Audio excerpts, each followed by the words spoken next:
economy to truly unleash the power of human productive and creative potential, I believe that we all must have the freedom to quit.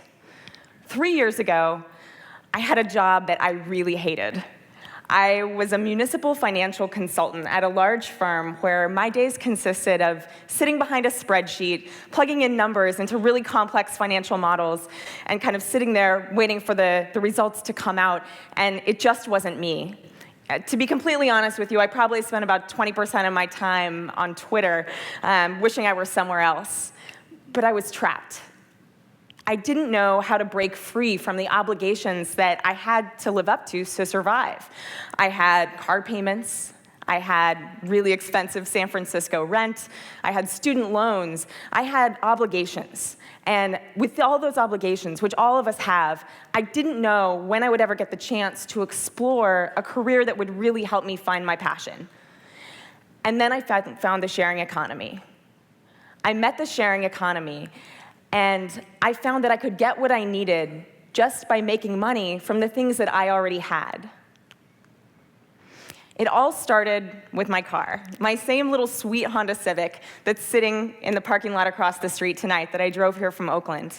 At that time, I really didn't drive my car very much. I lived in the city, and I didn't need it to get to work, and I was thinking, God, this is a waste. It's a waste, and I should really, think about selling it, get rid of it. And then one day when I was on a Twitter break at work and I was reading a tech blog, I noticed that there was a startup out there called GetAround, and it was a peer-to-peer car-sharing network. And they offered to let me do something crazy. I could take my car and hand the keys to someone I'd never met before and let them drive my car and pay me for it. And I thought, that sounds brilliant, because I wanted someone else to have to park my car on the streets of San Francisco. Is really what it was. And so that's what I started doing. I jumped right into it, and immediately I loved the interaction. I loved the fact that I was able to help out someone else who lived nearby, who needed what I had. It was matching up in a very efficient way, a have with a want. And so I jumped into that, and very soon I was earning hundreds of dollars a month. I was able to make this meaningful income, and I thought that this idea made sense in so many ways. It made sense for cities, it made sense for my bank account, it also made sense for the environment. And so I thought about how it worked across all of these other categories. And at that time, there was a proliferation of startups in this space in San Francisco. I joined Airbnb, which was the first big example of this that kind of set it all off. I even joined Skillshare, which allowed me to teach people how to bake pies in my kitchen, had people over to my house and taught them how to make the triple berry pies that my mother had taught me how to make with a careful lattice top when I was growing up. And I joined TaskRabbit. There were so many of these examples. Faithfully, one of them was Zimride. It was a ride-sharing website, really, where you could, when you were going on a road trip, sell the seats in your car to other people who were going the same way.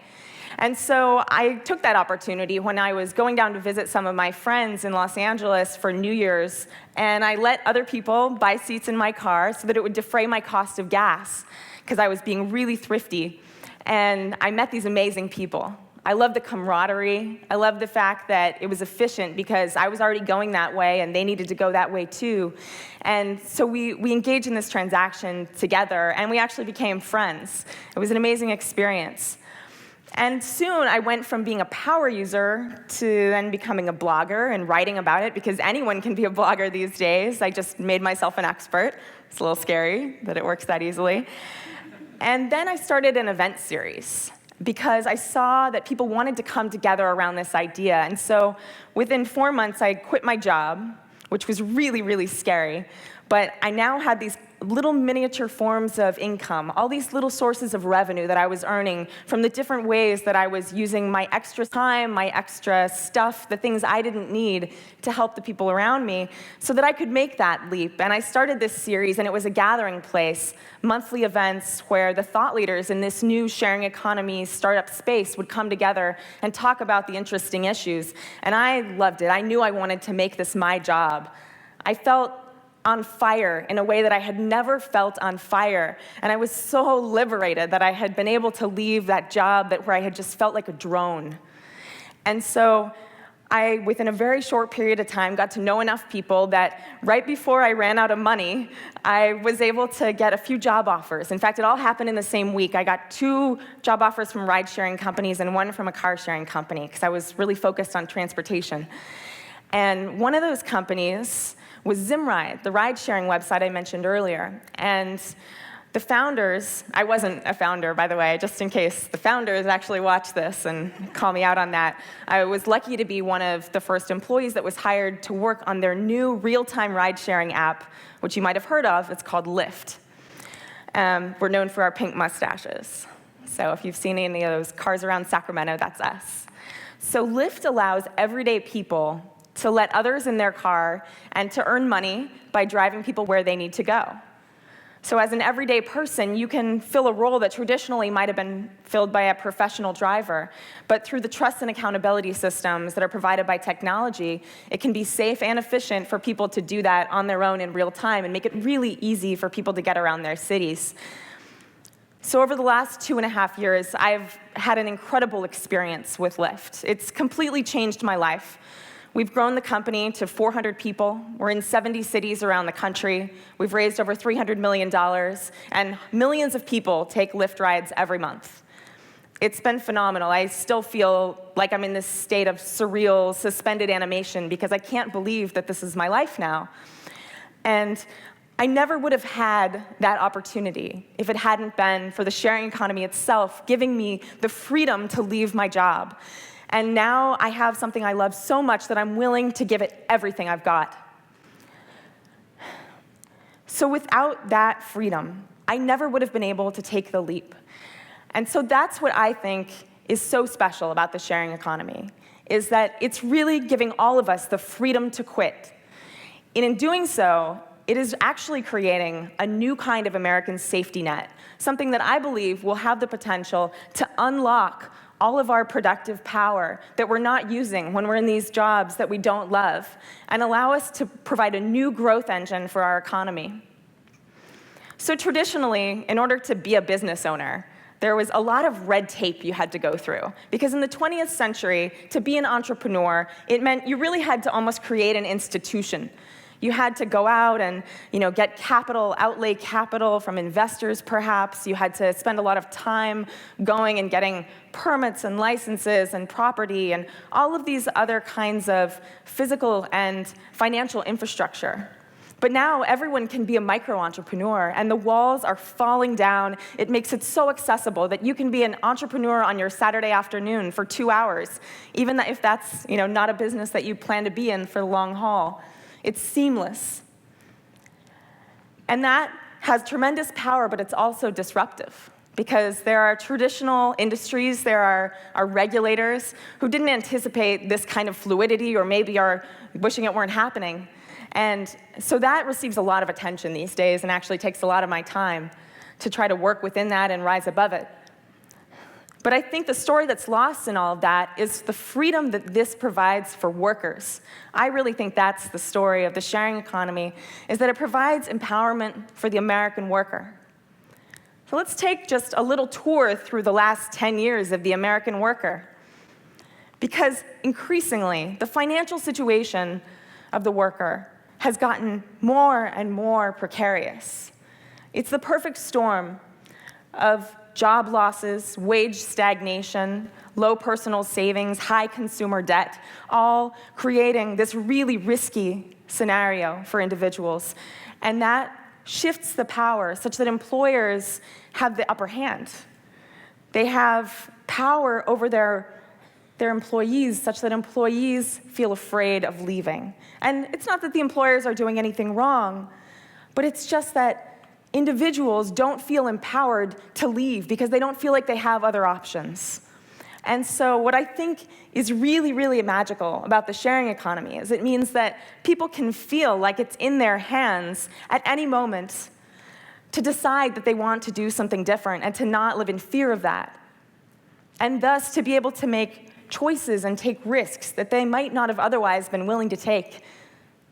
And at the end of the day, I think that's going to have a tremendous impact on our economy, because what is a better power of economic growth than unleashing the creativity and the energy of the human spirit? So I want to tell you about a few people that I've had the privilege to meet while I've been in the Lyft community and seen thousands of stories of the impact of this kind of freedom on people's lives. So this is William. William is a Lyft driver, and I had him as a driver for me one day when I was on a business trip and I was going to the airport. And William is also an absolutely exquisite singer. He has an angelic voice. He sounds like Sinatra mixed with Nat King Cole. He is just wonderful. And the way I know that is because when he was driving me to the airport, he sang to me in the car. It was probably the best, 5 p.m. rush hour commute that I've ever had to the airport, which typically isn't a very pleasant experience. But he was wonderful, and he told me his story. And he told me that he'd grown up in an urban community where his father was a pastor, and he'd grown up, singing in the choir and always wanting to bring his own kind of artistry to that music and performing in small venues, but never being able to leave his job as a studio technician and actually go and follow the career of becoming a singer and a musician by going on tour. And so since Lyft had come around, he'd been able to actually quit his job and go and follow that dream, which is incredibly inspiring. And I know he'll have great success because he's tremendously talented. And another person who really touched me was Maurice. Maurice is a young father in Chicago, and I had a chance to meet him when I was out there a few months ago for work.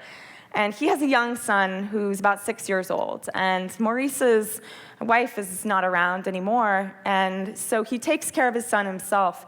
And he's been working as a grocery store clerk for several years, but he really wants more, and he's capable of more, and he hasn't known how to break away from those rigid job requirements when he needed to feed his son. But what he really wants to do is to start a bakery. He wants to go to pastry chef school and start an artisan bakery in his neighborhood on the south side, which I think is pretty cool. So he actually has been able to now follow that dream because he became a Lyft driver, was able to quit his job at the grocery store, and he's able to earn income to support his son, have a flexible schedule, and be there when his son needs him, and is close to becoming certified as a pastry chef. So something that the Department of Labor sometimes talks about is the discouraged worker. I don't know if you've ever heard that, maybe in employment numbers report on NPR or something like that. But what they're referring to is workers who have been unemployed so long that they aren't even looking for work anymore because they're so hopeless. But I think there's also another kind of discouraged worker. What about the discouragement of all of the people who are sitting in cubicles, playing Farmville all day long, wishing that their souls weren't dead, wishing that they could do something different? What is the economic impact of that discouragement? I think it's huge. And I think that if we can create a policy structure that can allow the participation of everyday people in micro-entrepreneurship through the sharing economy, that we can give the empowerment to those workers to make a different choice and to follow a different dream, and maybe to leave an abusive boss, or maybe to leave an abusive spouse, to feel like they have a safety net. And that is a tremendously, tremendously powerful network to have. And it won't be uncontroversial. There will be changes that are needed in the law, and I work a lot on that these days. I see resistance in many corners. I see established industries wishing it weren't happening, and regulators that want to put their heads in the sand. But I think that the population that will be disserviced by that at the end will be the workers who need better options and who want to take advantage of this incredible democratization of the economy to be able to lift themselves up. And so I hope that we will make the right choice. And I hope that we will tap in to this incredible engine of economic growth that is the human spirit when it is unleashed through sharing. Thank you.